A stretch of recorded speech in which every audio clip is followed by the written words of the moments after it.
In 1420, at the edge of a Bohemian plateau, strangers arrive at an open gate carrying everything they own. They are not soldiers.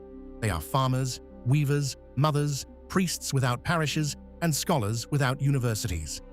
One by one, without hesitation, they open their purses and pour their coins, their rings, their silver into open wooden barrels set in the public square. Their neighbors watch. No one is forced. No one refuses. What these people are building has never existed in medieval Europe, and the world has not yet decided what to call it. For 1,000 years, the Church of Rome has held a simple agreement with the people of Europe. The priest drinks from the chalice. The people do not. Grace descends through ordained intermediaries, and the peasant's role is to receive it, pay for it, and ask no questions. This arrangement has built cathedrals, crowned emperors, and silenced entire generations of dissent. In Bohemia, in the second decade of the 15th century, one generation has decided it will no longer hold. Jan Hus has been dead 5 years, burned at the Council of Constance in 1415, despite a sworn promise of safe conduct. But his execution does something Rome does not anticipate. It produces a martyr more powerful than any living teacher. In the streets of Prague, in the villages of southern Bohemia, men and women who never heard Hus speak are now reading his words, in Czech, in the language they were born into. For the first time in living memory, they understand what they have been praying. The 4 Articles of Prague are not complicated. The chalice for all, laity and clergy alike. Scripture preached freely in Czech. Church property surrendered to the community. Priests held to the same civil law as any tradesman. 4 demands, each one a direct incision into 6 centuries of accumulated church authority. The response from Rome arrives without negotiation. These are not reformers, they are heretics. The penalty for heresy is not argument, it is fire. Not every Hussite wants the same revolution. In Prague, the educated clergy and noble sympathizers, the Utraquists, want the chalice and the Czech sermon. They want reform within order, within the structures that still hold the world together. In the south, above the Nežárka River, a different community has stopped asking how to reform the old world. They have begun building a new one, on a plateau they have named Tabor. And what is being built in Tabor has no precedent anywhere in medieval Europe. On the day you arrive at Tabor, you surrender your property, not as a tax, not under coercion, as a public act witnessed by your neighbors. The wooden barrels sit in the square. You place inside them everything you have carried. From this moment, what you need comes from the community. What you know, you teach to those who do not know it. What you build belongs to no one individually. In Tabor, the oldest transaction in European society between the powerful and the powerless has been cancelled. The day in Tabor begins before sunrise. Worship happens at dawn, at midday, and at evening, not in a formal liturgy conducted by a distant priest, but in open assembly, in Czech, by preachers the community itself has recognized. Between services, labor is assigned by capacity, not by birth. The blacksmith works alongside the scribe. The woman who reads teaches the woman who does not. Meals are prepared in shared kitchens and distributed without hierarchy. There is no high table. There is no servant's entrance. Nothing in Europe in 1420 prepares a visitor for what they find among Hussite women. Across the continent, a woman is a legal dependent of her father, her husband, her confessor. In Tabor, women govern, read scripture, and interpret theology in public assembly. A generation later, Aeneas Silvius Piccolomini, the future Pope Pius II, records what witnesses report of Hussite women. Their knowledge of scripture surpasses that of professional clergy. He does not write it as praise. He writes it as a warning to Rome. The year 1420 carries a specific weight inside Tabor. The preachers have been explicit. Christ is returning, not metaphorically, not in a distant generation. This year, the suffering will end. The revolution will be completed not by human effort, but by divine arrival. Entire communities have burned their villages, abandoned their fields, and climbed to the hilltops to wait. But 1420 ends. Then 1421. The hills are quiet. Christ does not come. And a silence falls over Tabor that no elected captain and no communal chest has been built to answer. This is the moment that should have ended everything. Communities built on prophetic certainty do not survive the failure of the prophecy.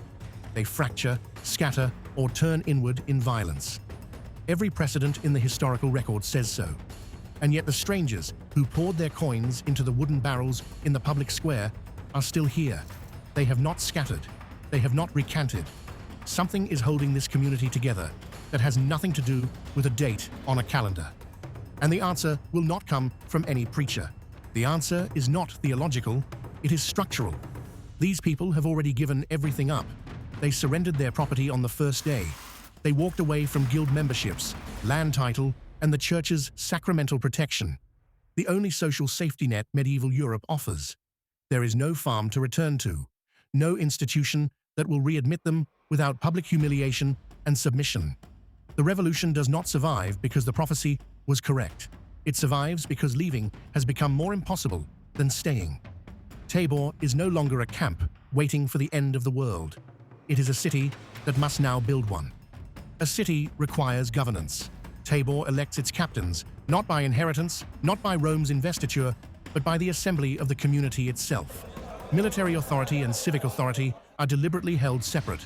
The generals command the field, the elected captains govern the plateau. These two structures do not always agree. There are documented confrontations between military necessity and communal decision. In the friction between them is something medieval Europe does not have a word for. What is being practiced on this plateau, in a city most of Europe will never visit, looks in retrospect like a republic. They sing before battle, but they also sing at sunrise, at the communal table, at the burial of their dead. The hymn, Ktoś su Boży bojownicy, warriors of God, is not simply a war song. It is a theology set to music, written so that every article of the faith can be carried in memory without literacy. A mother who cannot read teaches every point of Hussite doctrine to her child through verse alone. In Tabor, music is not decoration. It is the community's shared memory made portable, made human, made permanent. The Hussite priest does not resemble his Roman counterpart. He holds no private property. He claims no intermediary status between the human and the divine. He preaches in Czech, from memory and from scripture, in spaces where anyone may listen and anyone may question. At the moment of communion, the chalice, which Rome reserves for ordained clergy alone, passes through the congregation. The elder receives it, the young woman receives it, the child receives it. In this single repeated gesture, 6 centuries of spiritual hierarchy are, for this community, dissolved. But Tabor's experiment is not the whole of Bohemia's revolution. In Prague, the Utraquist nobility has accepted the chalice. It has not accepted communal property, the dissolution of social rank, or the erasure of the church structures they still partially inhabit. Two incompatible visions of what reform means are beginning to face each other, not across a crusader line, but across a negotiating table. The question of what Bohemia becomes is no longer Rome's to decide. It belongs to Bohemia, and Bohemia is discovering it cannot agree with itself. When Tabor goes to war, it does not leave itself behind. The wagon columns moving across Bohemia are not simply a military formation. Each wagon is a unit of the community, a traveling household with its crew, its shared stores, its designated function within the ring. When the wagons form their circle at night, fires are lit inside the perimeter. Food is prepared from communal supplies. The chaplain moves between wagons. The wounded are treated at the center of the circle. The Wagenburg is Tabor made mobile, a society that has learned to defend itself by becoming a city on wheels. The durability of what Tabor builds rests on a fact its enemies consistently underestimate. The community is not held together by a single leader. When Jan Hus loses his sight and then his life in 1424, the army carries his name forward and does not break. What survives him is not loyalty to a person. It is a practice embedded in daily life. The hymns sung at dawn, the chalice passed at communion, the communal meal that begins each day with a shared act of mutual dependence. You cannot kill a practice by killing a man. What does it cost to build the most radical state in medieval Europe? It costs everything the old world taught you to protect. Your property, your privacy, your right to consider yourself better than your neighbor by virtue of birth, gender, or ordained status. The Hussite community does not demand this sacrifice once at the city gate. It demands it every morning, in the communal kitchen, in the open-air sermon, in the chalice that passes to the woman beside you before it reaches you. What does it produce? A city that holds off 5 consecutive papal crusades, a society in which a peasant woman corrects a cardinal's theology, an elected government functioning in an age of divine kingship, a community that survives a failed prophecy, the death of its greatest general, and the fracture of its closest allies, and still forces Rome to a negotiating table in 1436, extracting the first legal concession Rome has made to a declared heretical movement in 6 centuries of church history. The Compacts of Basel are signed. Rome concedes the chalice to Bohemia, the first formal acknowledgement in church history that a community of declared heretics has the right to worship differently and survive. The Taborites, who wanted more than a chalice, are defeated at Lipany in 1434 by Utraquist forces using the very tactics Žižka designed. The revolution divides before it fully triumphs. 100 years later, a German monk named Martin Luther reads what Bohemia attempted and writes, "We are all Hussites," without knowing it. The fire Rome tried to extinguish in 1415, when it burned, Jan Hus reached Wittenberg in 1517, and the world has never fully agreed on what to do with it since. If this journey through Hussite Bohemia changed the way you see the medieval world, the History Weaver Library holds more stories like this one: wars, societies, and the people who built and broke them. Subscribe and travel deeper.